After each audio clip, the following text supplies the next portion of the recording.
लेकिन वंदना जी, अगर प्रदीप जी की बातों में अगर दम दिखता है तो ये तो आपके लिए अच्छे संकेत नहीं है। दूसरे फेज में भी वोटिंग प्रतिशत कम हुआ है। आने वाले क्या फेजेस में आप उम्मीद कर रही हैं कि बढ़ता हुआ ट्रेंड दिखेगा? मत प्रतिशत कम होना तो चिंता का विषय अवश्य। भारतीय जनता पार्टी की चिंता का विषय होने के साथ साथ ये नहीं कह सकते कि भारतीय जनता पार्टी के प्रत्याशियों ने मेहनत नहीं करी या भारतीय जनता पार्टी के कोर वोटर्स अपने घरों से नहीं निकले। देखिए, भारतीय जनता पार्टी के जितने प्रत्याशी हैं उनकी घोषणा भी बहुत समय से पहले हो गई थी। उन्होंने जितनी ज्यादा से ज्यादा हो सकता था उतना ज्यादा जनसंपर्क करने की कोशिश करी है। आपने देखा हमारे केंद्र के नेता, चाहे हमारे यशस्वी प्रधानमंत्री मोदी जी हों, सब ने जितनी मैक्सिमम ताबड़तोड़ रैलियां हो सकती थी वो सब करी। तो हमने अपने स्तर पर जितनी मेहनत इसमें कर आपको सकती लगता थी है वो कि जिस तरह से हमारा परिसीमन है और जिस तरीके से अभी हमारे वरिष्ठ पत्रकार प्रदीप जी ने भी कहा कि बहुत बड़े लोकसभा क्षेत्र हैं, समय नहीं है, 8-8 विधानसभा। आप देखिए, लोकसभा विधानसभा की जो मतदाता सूची होती है उसमें बहुत ज्यादा बदलाव नहीं होते, ऑलमोस्ट वही होती है। अब 3 महीने पहले वही मतदाता आकर वोट डाल रहे हैं, 70% से ज्यादा मतदान हो रहा है। अब वही मतदाता नहीं आ रहे हैं तो इसका मतलब तो ये भी है ना कि वो सांसद शायद कनेक्ट नहीं कर पा रहा, वो हर गली मोहल्ले में पहुंच नहीं पा रहा, वो वोट की अपील नहीं कर पा रहा है। देखिए, इसमें है, आप ध्यान दिए अगर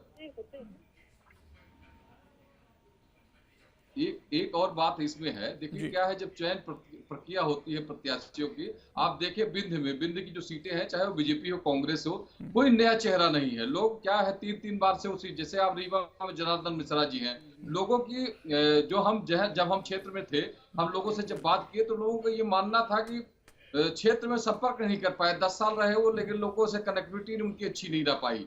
तो कहीं ना कहीं टिकट वितरण का मामला भी इन सब चीजों में मायने रखता है। अगर नए युवा नेतृत्व आप चाहते हैं, देखिए जैसे बीजेपी पहले चाहती थी कि हम युवा चेहरा को आगे बढ़ाएंगे, तो कई सालों पे जैसे सत्ता से गणेश सिंह जी को पूरा उतार दिया गया, वो पिछली बार हार गए थे चुनाव विधानसभा से। फिर जनार्दन मिश्रा जी को, इसी तरह कांग्रेस भी कई ऐसे टिकट वितरण किए हैं। तो कुछ न कुछ अब पार्टियों को चेंज लाना पड़ेगा, तब देखिए मतदाताओं का रुझान बढ़ेगा। अनिल जी, लेकिन थोड़ा अगर हम छत्तीसगढ़ पे जाएं, आपके दो बड़े नेता, एक तरफ ताम्रध्वज साहू, एक तरफ भूपेश बघेल, इनकी बहुत कुछ साख दांव पर थी क्योंकि अभी हाल में एक बुरी हार का सामना करना पड़ा। हालांकि अपना चुनाव भूपेश बघेल वहां पर जरूर जीते, लेकिन अब जिम्मेदारी जब उन्होंने ली एक ऐसे क्षेत्र में जाकर जहां से ऑलरेडी एक पूर्व मुख्यमंत्री का उसे गढ़ कहा जाता है, वहां भी आप लोग मतदाता बाहर जरूर आए, लेकिन जब 2019 से हम छत्तीसगढ़ की कंपैरिजन करते हैं तो 1-2% वहां कमी दिख रहा है अभी। तो आप भी क्या उस तरह के मुद्दे, जो महंगाई की बात आप लोग कर रहे थे, बेरोजगारी की बात कर रहे थे, या महिलाओं को 1 लाख रुपए तक देने की बात कर रहे थे, वो मुद्दा 1,000 रुपए पर विधानसभा में चलता है, 8,500 रुपए देने की बात करते हैं आप लोकसभा में, क्या वो उतना कारगर नहीं हो पाता है? प्रदीप तिवारी जी से और आप लोगों से इत्तेफाक नहीं रखता। मेरा यह मानना है कि जिस तरह से चुनी हुई सरकारों को मध्य प्रदेश में और कई प्रदेशों में ध्वस्त किया गया, जिस तरह से राकपा और शिवसेना जैसे दलों को ध्वस्त किया गया, जिस तरह चुने हुए मुख्यमंत्री को जेल भेजा गया, जिस तरह से संविधान को रोज तार तार किया जा रहा है, केंद्रीय एजेंसियों के माध्यम से चंदा वसूली की जा रही है, जैसे दाऊद इब्राहिम के कुत्ते वसूली करते हैं, किस तरह से लगातार संवैधानिक संस्थाओं और केंद्रीय एजेंसियों का दुरुपयोग और केंद्र सरकार द्वारा 350 से अधिक विधायकों की खरीद फरोख्त, लगातार सांसदों की खरीद फरोख्त, चुनी हुई सरकारों को ध्वस्त करना, तो इन चीजों से जनता का मनोबल लोकतंत्र में थोड़ा टूटा है। कहीं ना कहीं लोकतंत्र में आस्था कम हुई है। भाषा की शुचिता देखिए कि देश का ये प्रधानमंत्री नहीं, तो फिर तो आपकी भी कुछ भूमिका बनती है ना सर अनिल जी। कहे 10 करोड़ की गर्लफ्रेंड कहे, सिर्फ सवाल उठाने से विपक्ष की भूमिका क्या खत्म हो जाती है? इस तरह नहीं पड़ा। ठीक है, अगर लोगों में नाराजगी थी, वोटर्स में यहाँ नाराजगी थी, पक्ष विपक्ष से ज्यादा तो आप दावेदार है ना, आपको ये इश्यूज लेकर जाने थे, जनता को बाहर लेकर आना था। एग्जैक्टली। बिल्कुल, निश्चित रूप से कांग्रेस ने पूरी मेहनत की, लेकिन आप ये देखिए साहब, लोगों पे मुकदमे कायम करना, लोगों के अकाउंट करना, किस तरह से विपक्षी दलों को एक प्लेइंग लेवल जो मामला होता है वो मामला खत्म करने का प्रयास करना, डेमोक्रेसी को खत्म करने का प्रयास करना। मेरा सवाल ऐसे स्पेसिफिक था सर, मेरा 2 सीटों को लेकर स्पेसिफिक सवाल था आपसे, और मुझे नहीं लगता कि शायद वहां पर आपको पैसों की कमी रही, प्रचार की कमी रही, चाहे प्रियंका गांधी तक आकर गई, वहां पर रैली कर गई।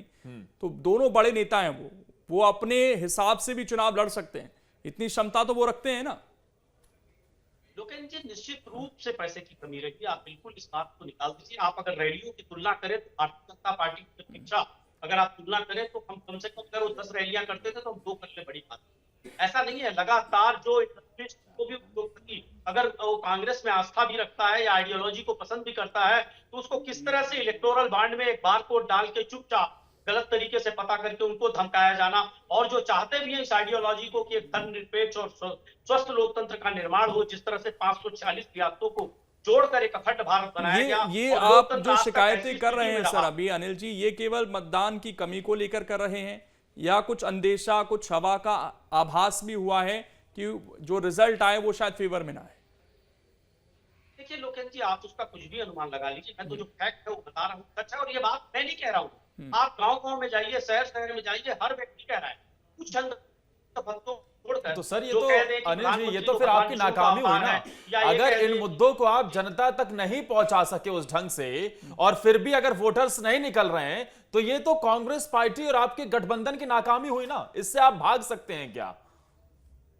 नहीं, आदर्श जी नाकामी सबकी है। मीडिया की नाकामी, जब व्हाट्सएप में 20 लाख कंटेंट हटा दिए जाए, फेसबुक में 30 लाख कंटेंट हटा दिए गए, लगातार मीडिया को कुछ घरानों को सौंपा जाए, और लगातार जिस तरह से सभी दलों पर, पत्रकारों पर, सब पर, आप देखिए यूएनओ कह रहा है कि पत्रकारों की स्वतंत्रता के मामले में हिंदुस्तान 146वें नंबर पर चला गया है 190 देशों में। प्रधानमंत्री एक ओपन प्रेस कॉन्फ्रेंस नहीं करते कि सब तरफ से विपक्ष को पूरी तरह घेरने का प्रयास होता है तो जनता से संवाद ना कर पाए।